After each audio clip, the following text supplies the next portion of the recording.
to the rafters here. We'll be up in just another couple of minutes. There has been some cookies and coffee over there. The translation service that we're using from the cafe is supposed to be joining us. We'll be back in a bit.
But I do know, my one question is. All right, there are still a few chairs in places.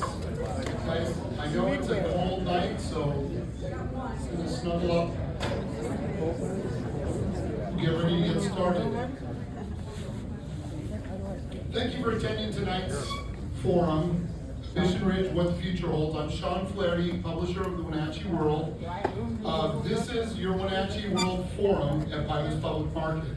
And this is a cold and beautiful time, and it's really a great time for us to be talking about this special asset that we have adjacent here, part of our community.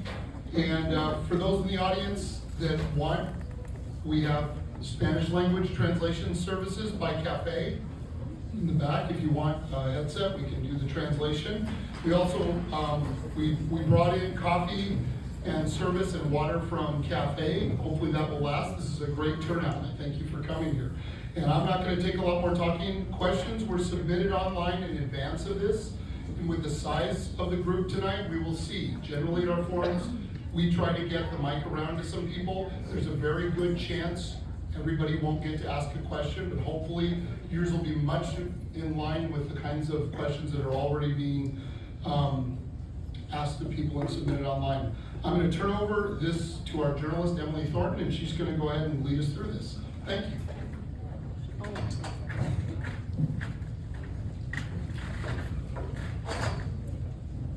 Hello, my name is Emily Thornton. I'm a news editor at the Wenatchee World, and tonight we are going to talk about Mission Ridge and all of its things and its expansion. So I want to welcome Larry, Matt, and Josh up here to the seat.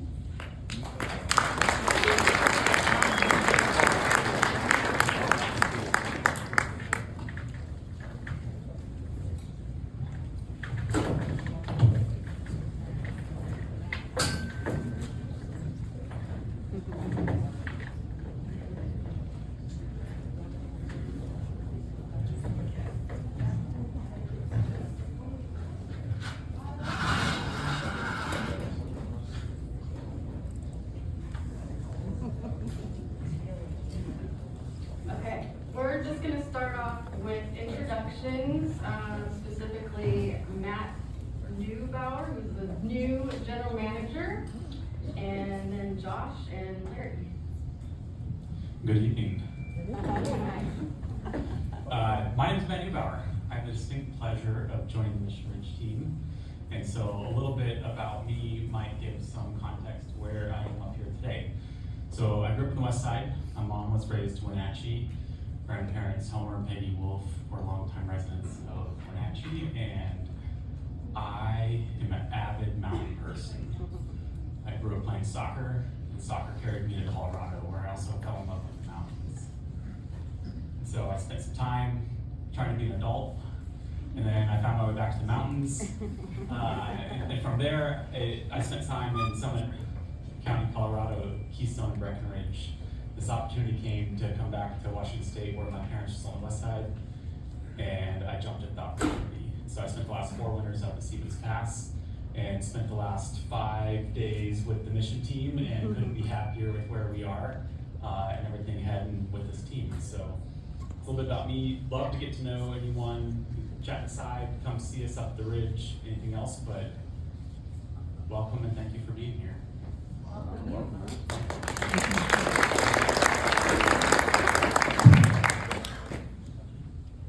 Thanks, Matt, and welcome.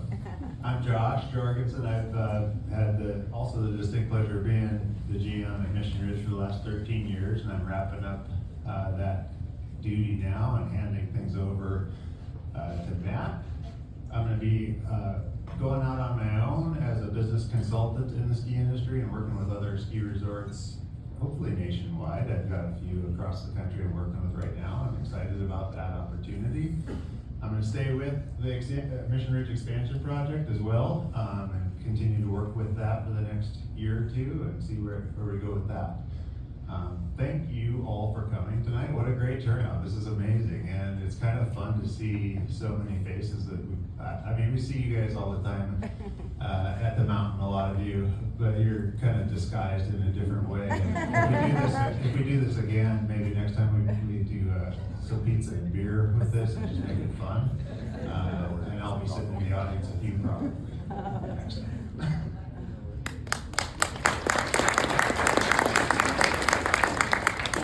I'm Larry Scrivenich, and I'm the owner of Mission Ridge. I bought Mission Ridge in 2003, and somehow I'm the old timer in the crowd now, but so you and me. So thank you all for coming.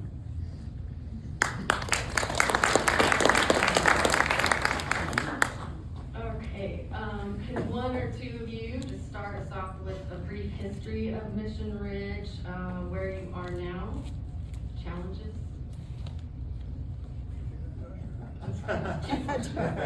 Jump in. Well, we're approaching our 60th anniversary. I think we're a couple years Whoa! away from that. So in a couple years we'll be able to celebrate 60 at Mission Ridge, and we're pretty thrilled about that. Mission Ridge, was founded by the community, by the people in this valley, and there was quite a bit of controversy even in the early days of siting Mission Ridge, which basin it should be in, the Stamilter or the Squilchuck. The history and the ownership and the community involvement connection has always been a key feature of this place. I always say we have a special place, and when we're doing trainings and things, I always kind of pick on dentist office. So if you're a dentist or a dental hygienist, I love you, but I always pick on you because, who really wants to go there? Right? I don't want to go to the dentist. But at Mission, it's a place where people want to be. They come to enjoy the experience and the people and the passion. We host weddings and we host memorial services. It's a really unique place and a really unique community. And so we recognize that, and that's what has drawn all of us into being part of the staff, part of the team that work to keep it going. Where we've been, it's been, the first 50 years of Mission were a struggle, I'd say. Multiple different ownerships, trying to make it work, getting past back break even, having losing years and good years, and trying to figure it out, how you can make it sustain itself. We've been working really hard on that. This expansion project is part of it, but without it, we've been able to move the needle and get some things improved in the last 10 years that I'm really proud of. Our team is exceptionally strong. Another thing I'm very proud of is our strong team. And we're now in the process of some transition, and it's exciting and fun, and being handled really professionally and well. And so I think the future for Mission Ridge is bright. Brad Whiting, our former mountain ops director, always would just every year he would say, "There's never been a better time than now to be here." And so, it's always been something that kind of ring true for us is default aggressive, let's go, and what are their timing right now. So that's our mindset, and that's where we're coming from, and you all are super important to the process. So we thank you for being here and all your contributions. Okay, do you want to talk a bit more about the challenges specifically? I know there was a lift that kind of had some problems recently. Sure, yeah. You've maybe seen in the news, and maybe you have some questions. We did have an incident on, I think, February 8th, where one of the carriers for Chair 4 came detached from the haul rope and dropped to the ground. And we were fortunate that no one was on that carrier. We're grateful that there were no injuries, no problems with the public, with our skiers, or with our staff. A similar-ish incident occurred on January 1st as well. So I'll give you a little bit more detail and color on this as I can to hopefully alleviate any rumors or concerns to the best of my ability. But on the January 1st incident, this was as we were going into night skiing. It was a mechanical issue with one of the shift trains. The shift trains are all these wheels that the rope runs between, the haul rope that carries the carriers. And this was on the light side, the downhill return side of the chairlift, where it's unoccupied and the carrier's coming down unoccupied. That bottom shift train down by the base of the lift was out of alignment. Either was out of alignment or worked its way gradually out of alignment, and that haul rope worked its way to the inside of those wheels, to the center, towards the lift towers, and gradually wore away the rubber shiv liner and the flange on the shiv wheels themselves. It went undetected, and I'm not sure, we're not sure, no one knows how quickly that all occurred.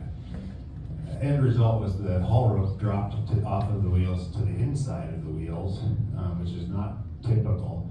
If a haul rope ever deropes from a tower, there's a catch mechanism and a sensor that'll turn off the lift. Not true to the inside, it just fell onto the axle where there isn't a catch, that caught it, but there is no sensor. So it took two chairs came out of the haul rope as they came through and ran into that axle base, so they just popped out. The lift operator then turned off the chairlift. The mechanic came down, looked at it, and said, "I'm not gonna fix this in 15 minutes." So we rope evac'd the passengers on the lift that night. It was the first ever rope evac performed at night at Mission Ridge, something we train for routinely and all the time. And so that occurred. We went through the process of inspecting the haul rope, talking with our state inspectors, clearing the lift and making the necessary repairs, and reopened the lift on January 2nd. Everything's been normal between then and now, or between then and the 8th. And on the 8th, we had a carrier come out on the heavy side, on the loaded side, with a completely different set of circumstances. So there's nothing similar of these two things at all, but this carrier was unoccupied, but the operator of the chair was performing their duties and doing a couple of things incorrectly with the way they were bumping the chair, causing some chair swing to occur. Now, other things can contribute to chair swing. Passenger behavior is one thing that can contribute to chair swing. Wind is another thing that can. But the way that our operators bump and load the chair is a factor. And what we think had occurred was that the operator's technique was improper and caused the chair swing. This unoccupied chair was able to oscillate and swing back and forth a little bit more so than an occupied chair would have been able to do because of the weight difference. And it hit one of the towers and popped out. There's a halo around the towers, a protective device. And it hit with enough force to pop the carrier out and drop to the ground.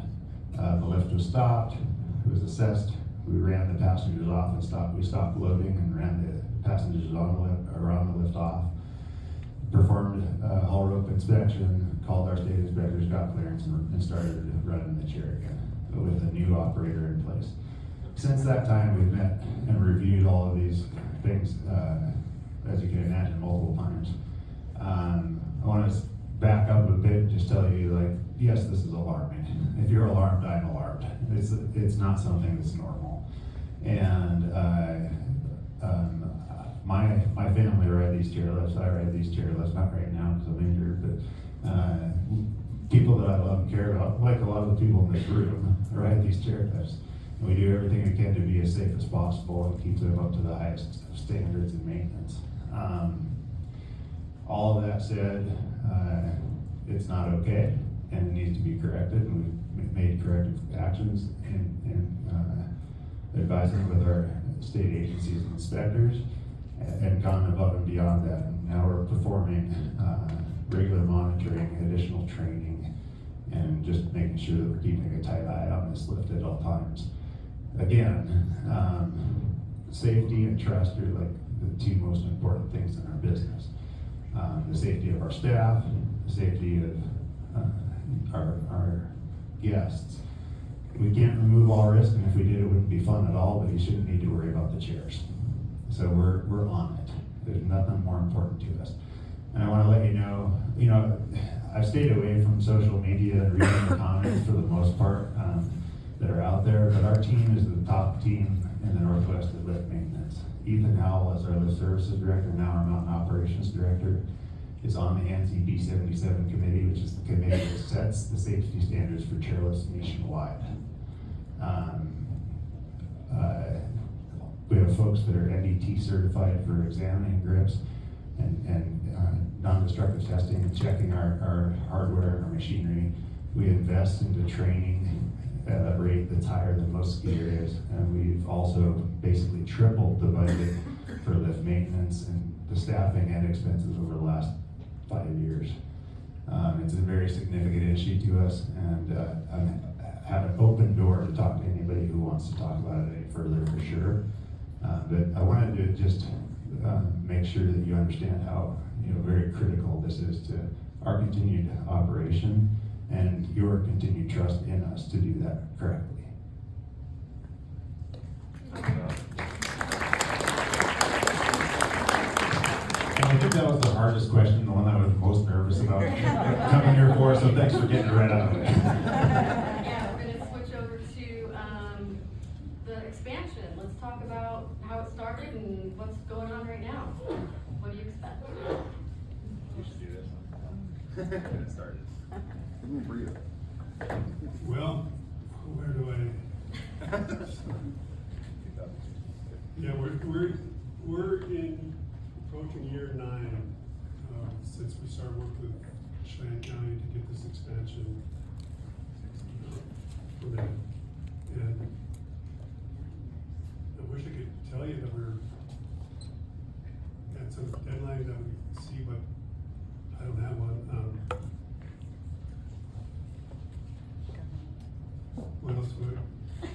I really don't, I'm not, Josh is the talker. What are the plans? What are the plans? Well, the plan is to keep going, we're not gonna quit. And we're just trying to figure out some way to get Cheyenne County satisfied with whatever studies they need to submit. The next step is draft EIS is supposed to be submitted out to the public to get public comment. Thought we were there 3 weeks ago, but then new things came up that they're not ready yet. They want more studies, more data. So we're getting that for them. But it seems like there's a sense of fairness that's not being recognized, that we submitted a study to them in 2018, which cost us $30,000 then. And just last week, they asked for additional data on that study, and that it wasn't adequate, which, they're asking for is okay, but one had asked for 5 years ago. Yeah. So anyway, I'm frustrated. I want to be cooperative and work together, but I'm frustrated with it, Do you wanna talk about the plans, like the condominiums, what are the plans exactly?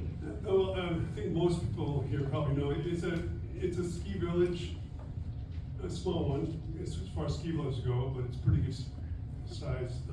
But there's be a pedestrian, village in the center will be a pedestrian village where there'd be high density shops and condominiums and energy in there. It's all built kind of to have a life to it. There's certain ski villages have too much single family homes that are cold beds that some wealthy person owns and comes out there 10 days a year and the rest of the time it's empty. It doesn't create a good vibe for the village. So we're trying to design this one so that it doesn't have that sort of a cold bed deal to it. So we have the centers, gonna be a village, a pedestrian village, and then from there out goes townhomes and single family homes, but there'll be smaller lots and Airbnb type of deal, so there'll be hopefully an energy there, which will have a lift that will take you up to the ridge on the east side of Mission Ridge, where you ski down to Mission Ridge and then up and ski the rest. It's gonna be a huge job maker for the valley, a huge tax revenue generator for the government, and also just beyond that for the state. I keep telling you, this is one shot the state of Washington has for something like this. There's no other location where this is gonna work. So if we want to have our own little destination mountain resort, this is it. There's not another option. So I started the process, like I said, back in 2016. I'm not gonna stop, but it's getting very expensive and very discouraging and frustrating. So. I wanted to say real quick, the county could not be here tonight because they are in the middle of their environmental process, and so they have their own public processes that they have to go through. So that's why they're not here.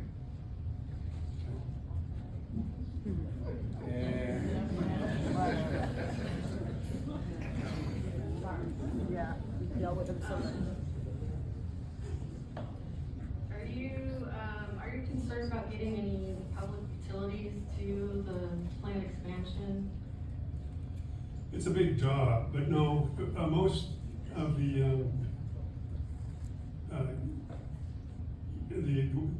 water is going to be municipal water from PUD water, and that's going to come up from Squitchuk Valley. Most of that, or that whole, eventually the whole water line that goes down to Wenatchee is going to have to be upgraded to accommodate this. So it's a big project, and then they're through fiber and power and the rest is going to come up there. But that's all figured out, and there's no really issue with it. It's just it's an expensive project. And what do you, who do you hope to attract to the expansion, with the expansion? Well, it's a family resort. It's be for families. I'm sure it'll be vacation homes for most, and some will be year-round residences. But Mission Ridge is for families. That's going to stay that way. Okay, I have some reader questions that were submitted to us ahead of time. One is it wise to build a year-round resort in the middle of a dry forest? So that's the biggest concern of the whole thing. We got lucky with on wildlife impacts. They're pretty minor. There's cost cost benefit to everything, but pretty minor. Low health impacts. There's no cattle areas up there or migratory paths. It's just a few pass-through things, so we're good there.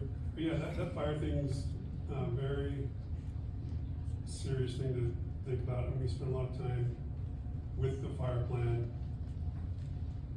to make sure we don't end up like Pacific Palisades did with no plan at all. So, that's affecting the whole region. It's not just unique to this project, but I'm thinking with the plan we got in place, I think it will survive. We got fire breaks, we got non-combustible materials on all the structures. The snowmaking system is there to wet things down if we need to. A fire station on site for immediate response. But that's, we all know, that's a big deal in this environment here. Add to that.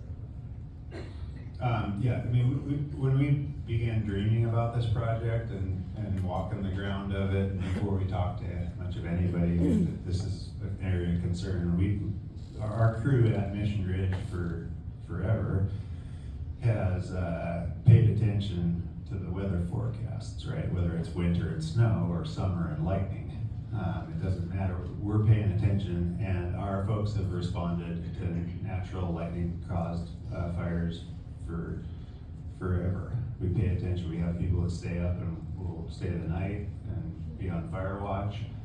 We do all that. The land and the area is important to us.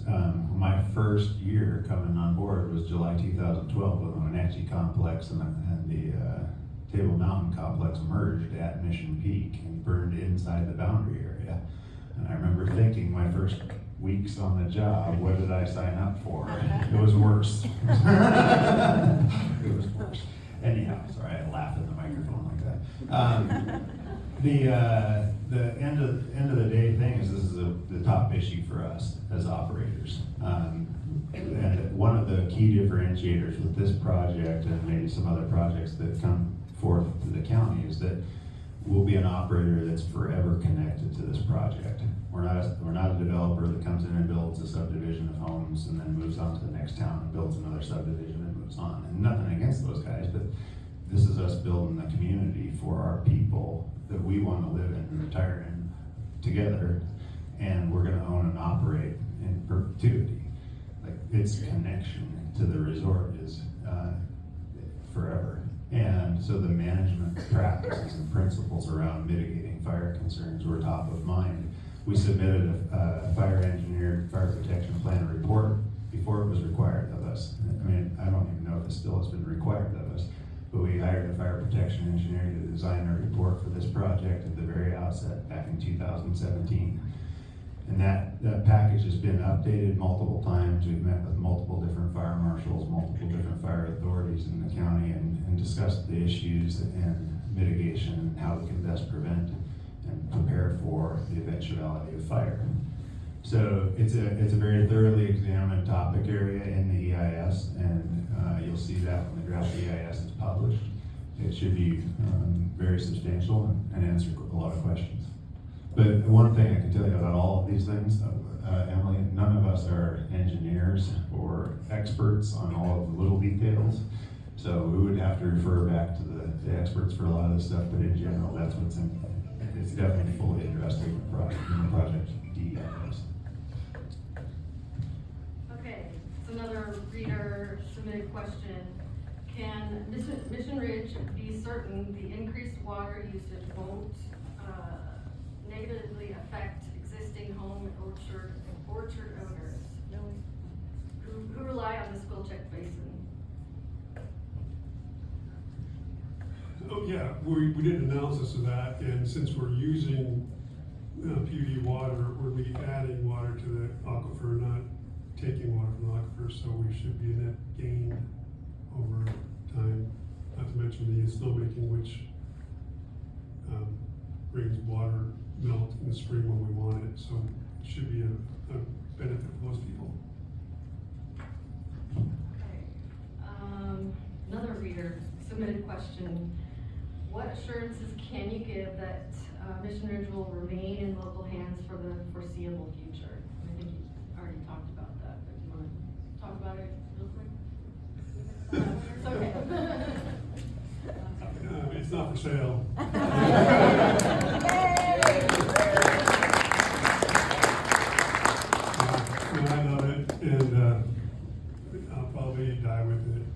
after that, I don't have any control, but, you know, there's nothing that would motivate me to sell it.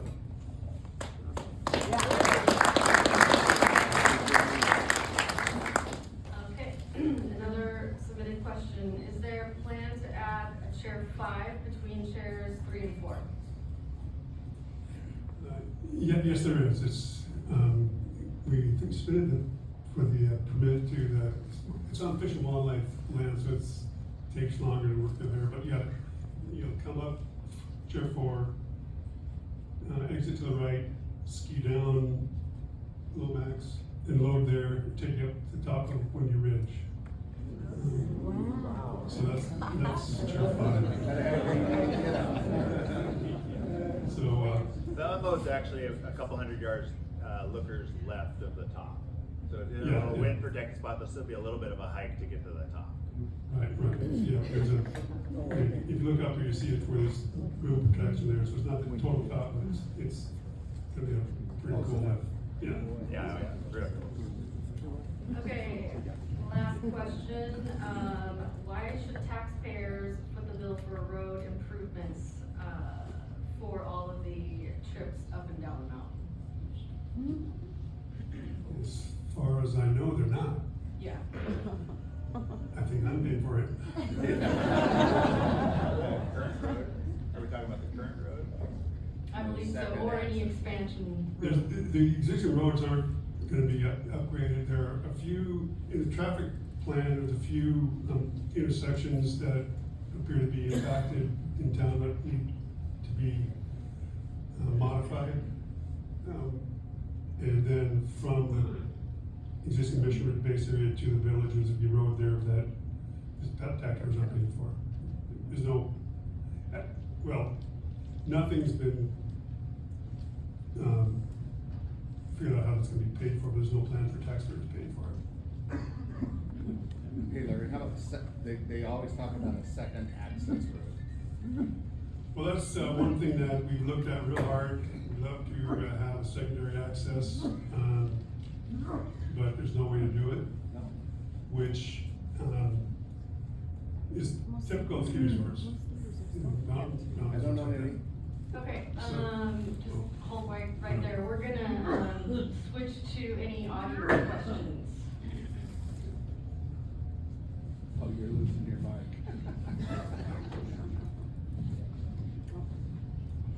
All right, so we'll do as many audience questions as we can, so try to be specific with your question, not a big narrative. I think we can make an answer. So will the road that we take currently, it won't be widened or expanded then? No. Okay, how much, do you have a projection for how much additional traffic you expect from the village? Well, not on the top of my head. Oh, really? We hired a traffic engineer to study the capacity, and it looks like we're fine with the road as it is. Hey, thanks for hosting us and thanks for coming. So, you know, my father-in-law actually was one of the guys that put some money in for seed money way back when. And it was those people that wanted it to stay in the community, and we appreciate you keeping the community. But I guess the big picture for me is, you know, if the county isn't gonna allow you to do it, you know, eventually, you know, what does that look like? I mean, can you guys make money doing what you're doing forever? Or do you need to do this to keep it viable so that we can keep it in the community? You know, and so that, I think, is really top of mind for me and probably a lot of people. You know, what does that look like? Thank you. Well, the staff at Mission Ridge is very resourceful.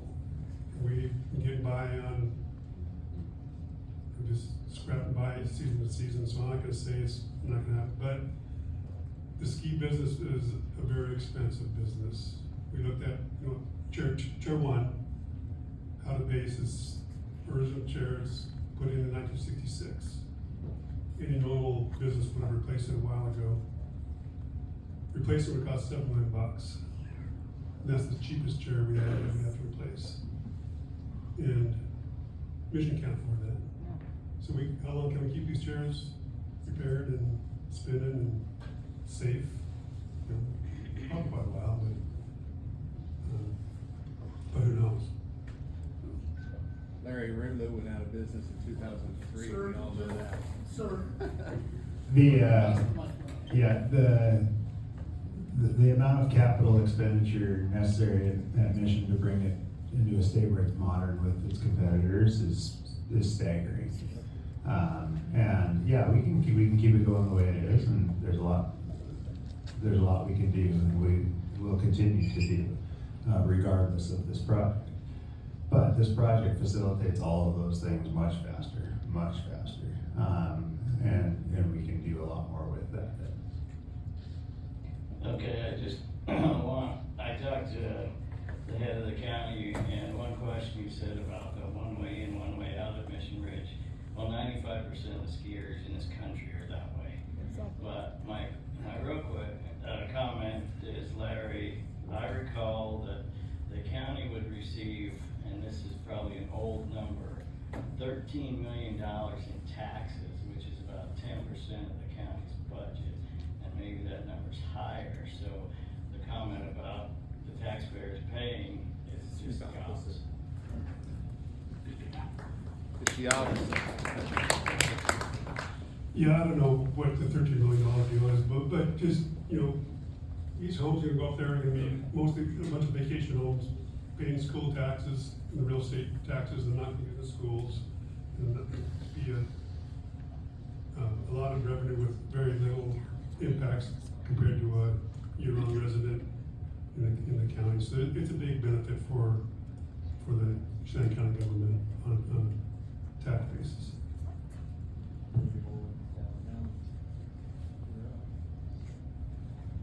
Hey, so at this point, is there anything that we as a community can do to help this process along at this point, other than what has already been done? Is there anything that, as citizens, we can do to help this project move forward? Well, if you could, get hold of your commissioners and bug them to push the process and keep it moving. I'm not sure how much they know how slow this is going, and the usual process, probably not very much. But anything you do to bring it front of mind for them so they can keep the community development pushing along would be a big help. Could you explain what new ski terrain would be associated with the expansion? My interest in the question is if Mission Ridge could really use some additional beginner terrain. Yeah, the new terrain is for the most part beginner intermediate. There's, like I said, I don't know if you go towards Mission Ridge, you come to Graffiti Rock, you look back to the southeast, there's a basin, and that's where the village would sit. And the terrain in there isn't rugged or steep, so it'd be mostly beginner terrain, which, yeah, you're right, we need it desperately. And then the runs going in and out are pretty much intermediate, which is what you want. You don't want to have a double black time when you get back to your home. so that's kind of the new terrain. And then Bowl 4 will be more accessible from that lift that takes it back to the village. I can't help myself when it comes to selling this project.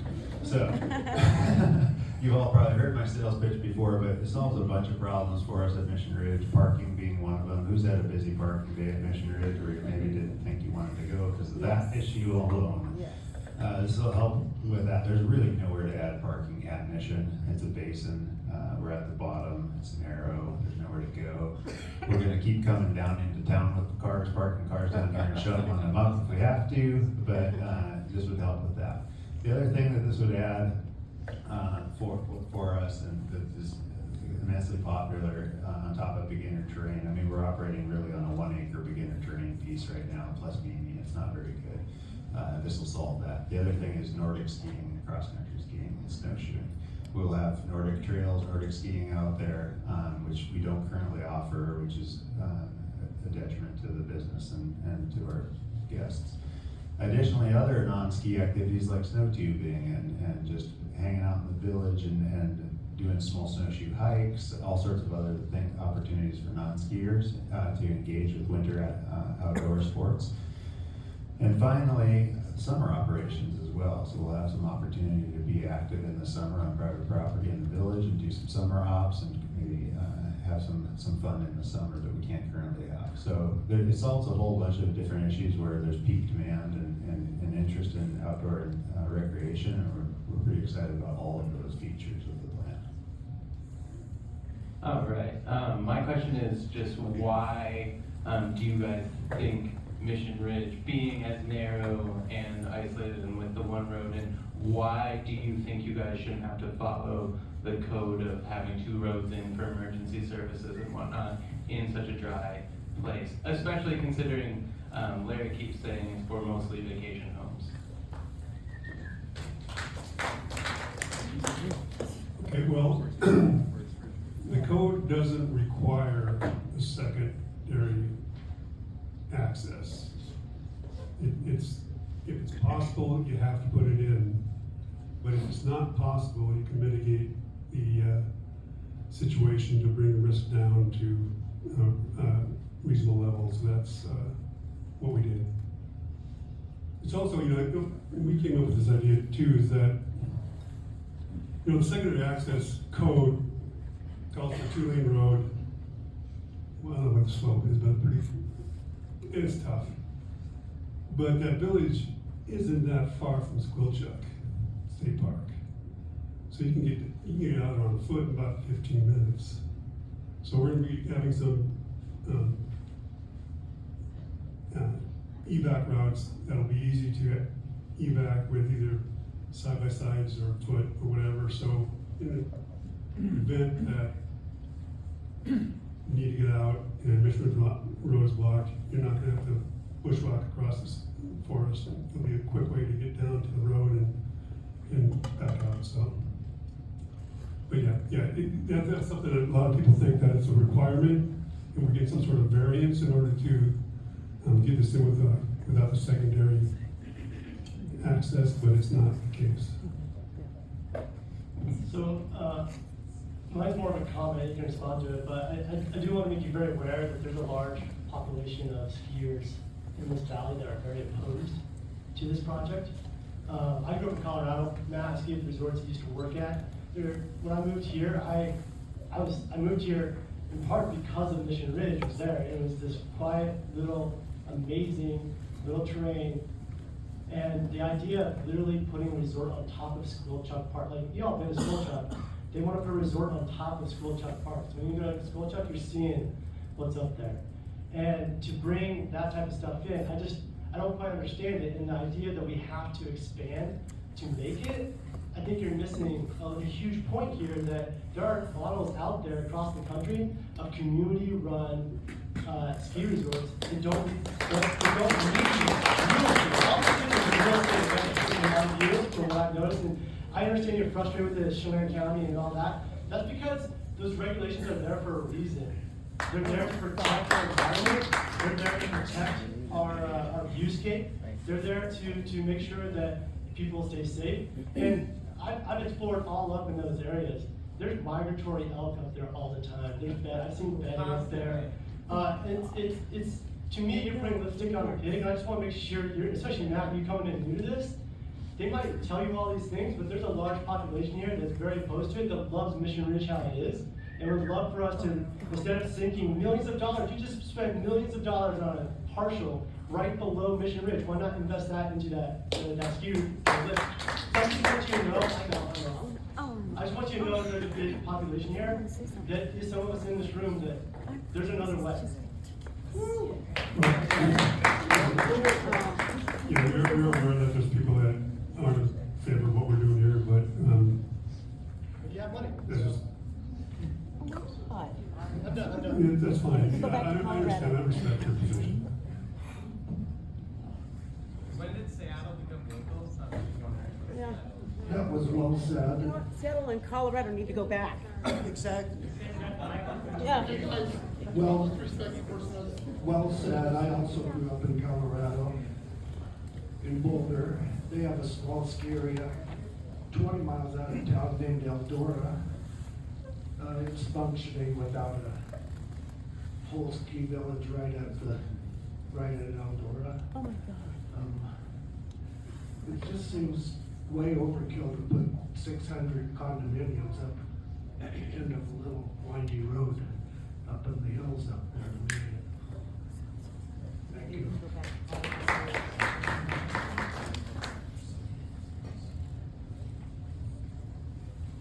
So I'm gonna remind, let's keep questions so they can respond to us, and we'll keep this moving. I was wondering if you could expand more on the summer activities. I mean, I just can't imagine going over to condo and hanging out in the sun, and it gets hot up there, actually. Is there a possible for mountain bike? Is mountain bike training, terrain, being considered? Oh, that would be part of the expansion. The existing Mission Ridge, permit doesn't allow us to have any operations on the mountain during the summer. So that's why we don't do that at this point in time. But with the expansion, that'll be added to it, yes. Well, I'm excited about the project. So first I want to give you positive feedback. But with Chair 5, it sounds like that's a second project.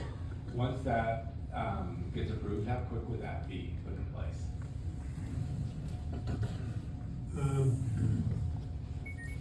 Once we get approval, it'll take at least 2 years. Yeah, we'd have to get the thing engineered and designed, and it'd take a couple years. Yeah. So we're 3 or 4 years out at the earliest at this point.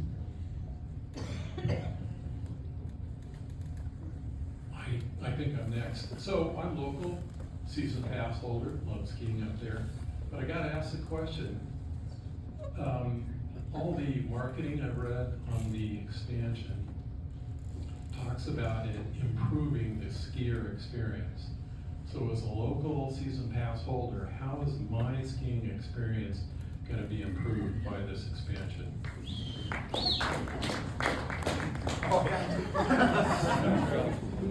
Well, I think it is intended to improve all sorts of factors, right? One piece is the beginner experience. It's not just the pass holder experience, it's the skier experience. So all of our guests, I mean, simple things like making sure we have more parking, adequate food, beverage, and lodge space. There are constraints right now that we have that are real, that keep us from growing. We can only teach so many people in our teaching train on a Saturday when people are available to have free time to learn. We've expanded into night skiing, obviously, and done a lot in other off-peak times to drive business volumes and take advantage of off-peak capacity. So there's all of these different user groups, from Nordic skiers to beginners, that the experience will improve for. But in addition, I mean, back to just the economics of this and the timeline on replacing existing infrastructure, adding snowmaking, improving chairlifts, all of that is going to be, accelerated with the expansion project. It'll help fund the existing Mission Ridge improvements that are necessary. I mean, I haven't been too shy about this. I've said that there's probably $80 million worth of projects at the existing Mission Ridge that if I had that money, I could pull the trigger on today to improve the existing resort. But where does that money come from? I don't have it. And we're paying down the replacement of Chair 2, and that'll take some time just to get that taken care of before we can really finance and afford the next lift. So, I mean, it's a holistic picture, and it's about everyone, but it is the path of least resistance to those improvements occurring.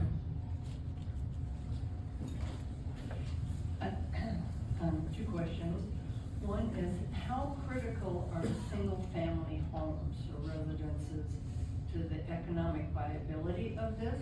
Because that is a whole situation that requires a lot of support from city and county. And I can understand transitory accommodations being first and foremost, I would assume. Because master plan development resorts like this, which is kind of what it is, have a massive impact. I mean, Suncadia and Clallam, and they're thinking they need to go bankrupt. the city of Cleon.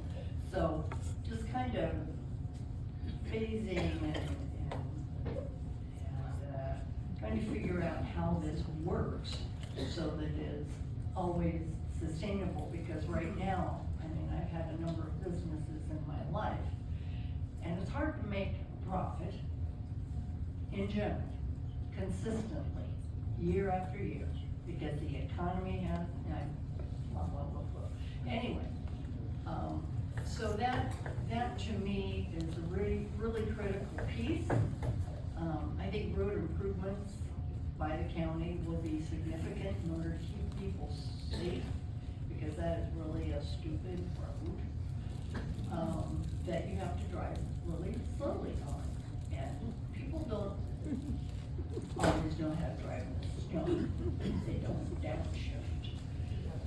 Anyway, so question 2, my question was about Squilchuck State Park and how that will be affected, because I think that's going to be significant also. Well, the single-family home piece is a critical part of it. This is a very expensive project to pull off, so we need all pieces of it to make it all work. As far as Squilchuck, over the years, it's the question I've always heard about Squilchuck is, what are you gonna do to get used? There's nobody using it. It's a nice park, nobody uses it. The only way that I see that it would be impacted, just more people using it. Is the bike part of it's now getting to be more popular and more used. So other than that, I don't know that it would be impacted. In the single family?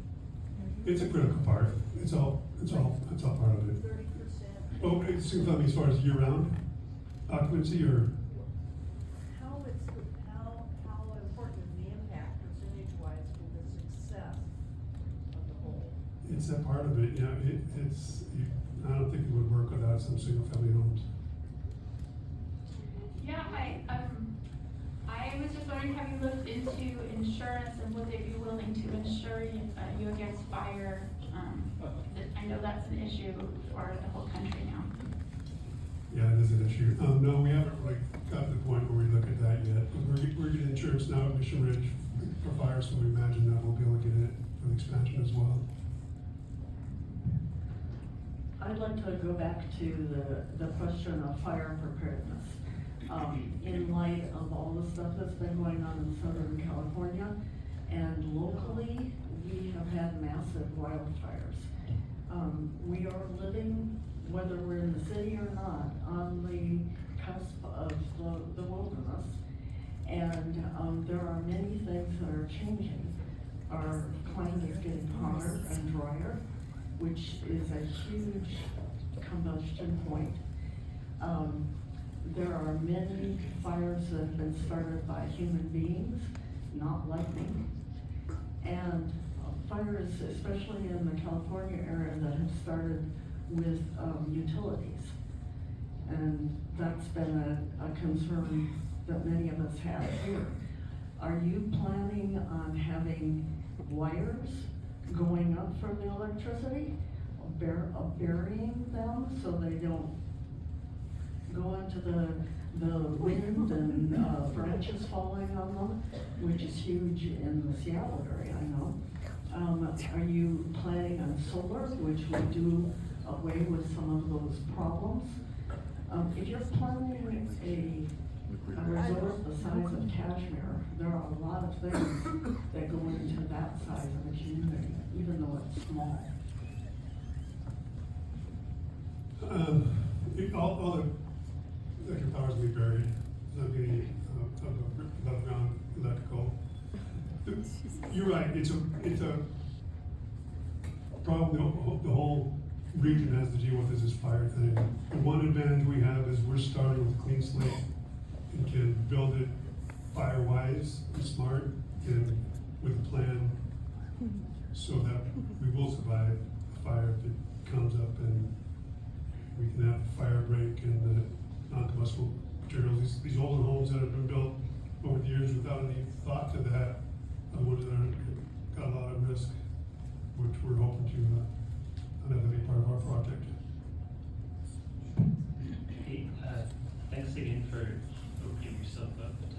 questions. I could pivot and ask something more about the day-to-day. For instance, I went to the Mission Ridge for the first time this season. I'm a pretty avid mom and pop resort skier. I don't like big resorts. They really don't do it for me, and mostly coming from my socioeconomic status, I can't afford them. And skiing's so expensive. I was surprised to find that at 1 p.m. I showed up and paid $130 for a half-day ticket, whereas lots of mom and pop resorts in the greater region do a little bit better job than 10 or 20 bucks off the full-day pass. And I was just curious, maybe this relates to the expansion, maybe not, but what's up with those ticket prices?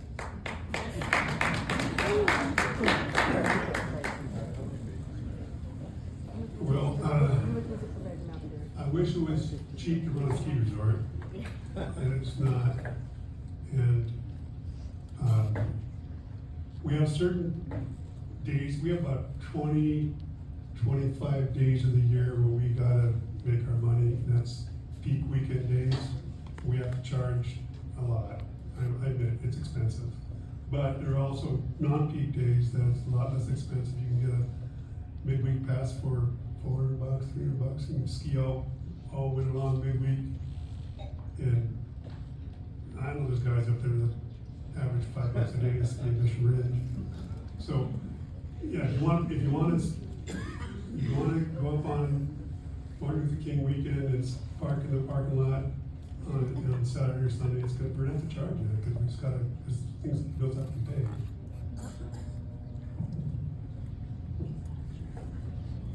Additionally, I mean, we exercise very strict capacity controls on tickets that we sell in order to protect the experience for the guests that are on site. And so that is a factor in it. If we went unlimited on ticket sales and just sold it, didn't care if people had parking, didn't care if they made it to the mountain, didn't care if they stood in the lift line for 2 hours, that equation could change and lower the price. But that's not the experience we're committed to providing or what we do. And so it's tough, and yeah, we agree it's expensive. The only other piece I can tell you is from the financial side of life. Our costs are climbing at a rate faster than our revenues for the last 5 years. And I think that's true of all small businesses and business owners as the price of labor is increased significantly. Competition for labor, that's our biggest cost component is the cost of labor. And so there's a lot that goes into that. And I'm not at all saying we have the perfect model, but we do the best we can with what we've got to balance all of those things.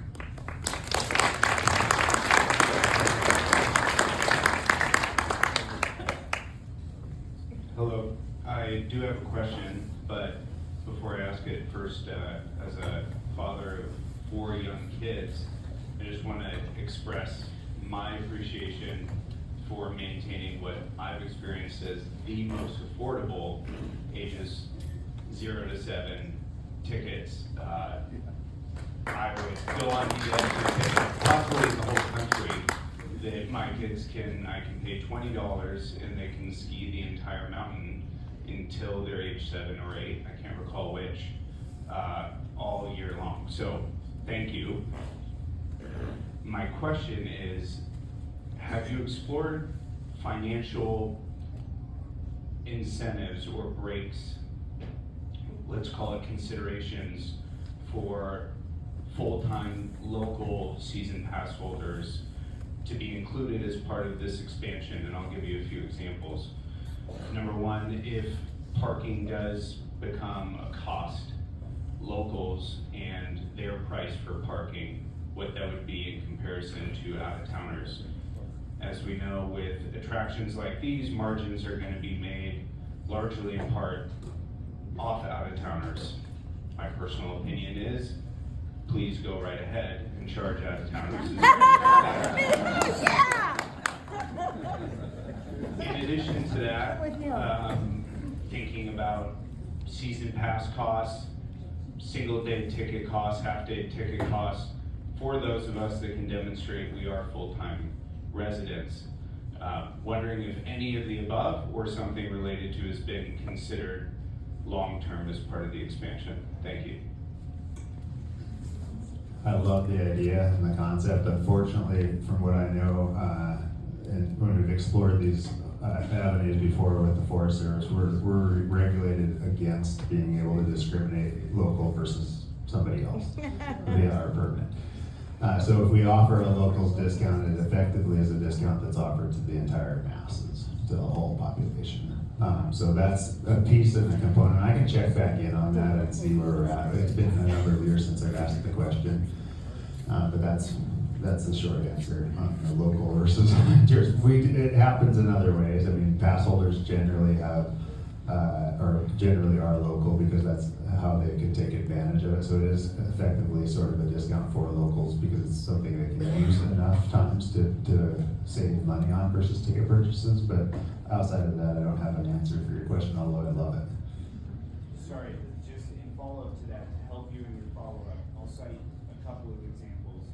There are large festivals that tour the country that, in accordance with local government, will offer tickets at a discounted price to the festivals. There's one in Oregon coming up this summer, where if you can demonstrate your billing address matches where you live, you get a large percentage off those tickets.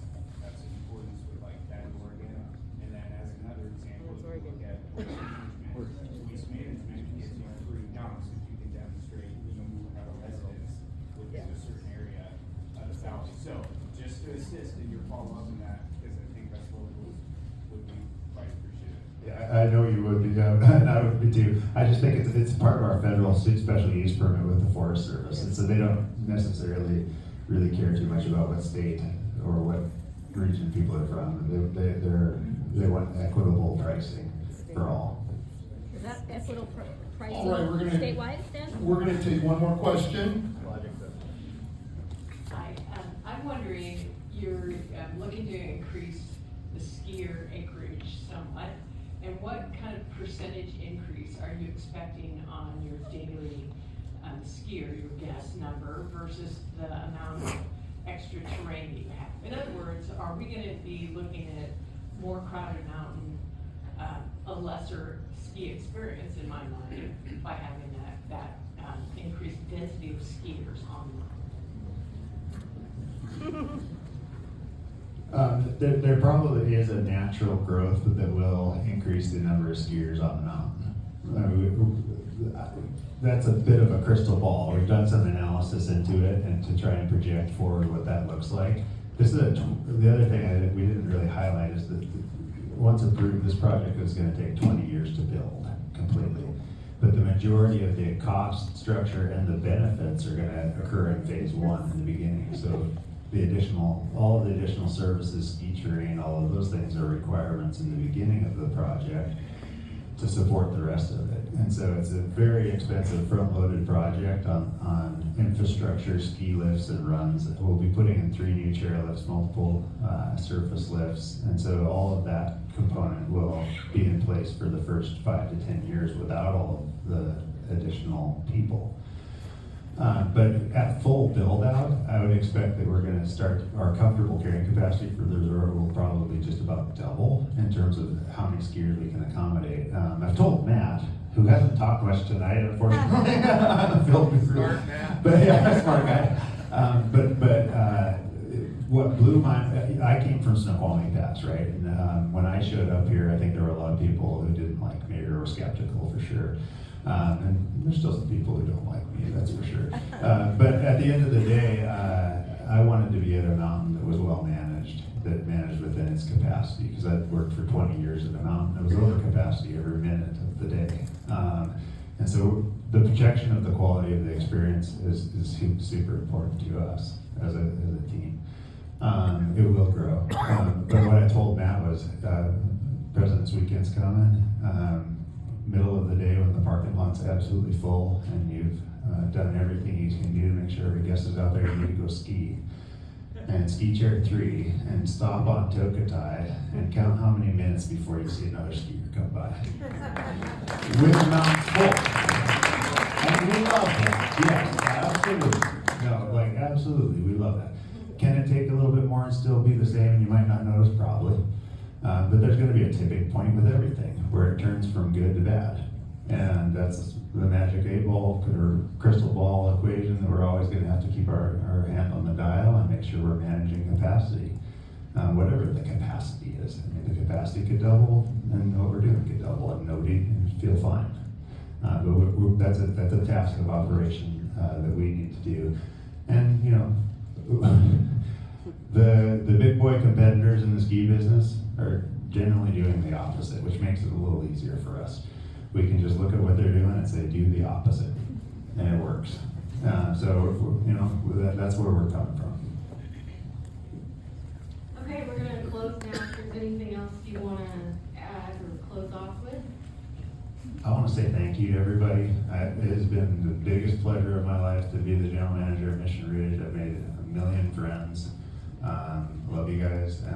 Thankful for the opportunity. I'm staying in Wenatchee. If you own a small business and you just need a business consultant, give me a call. I wasn't planning on that, but why not? Thank you all. I really mean it from the bottom of my heart. My team at Mission Ridge is amazing, and Matt has the best job in the world because he has the best team in the world to work with, and without them, none of this would happen. This isn't about me. This is about all those folks who bump chairs, who help you ski patrol, park your car, everything else every day. Those guys are the heroes. And a great honor.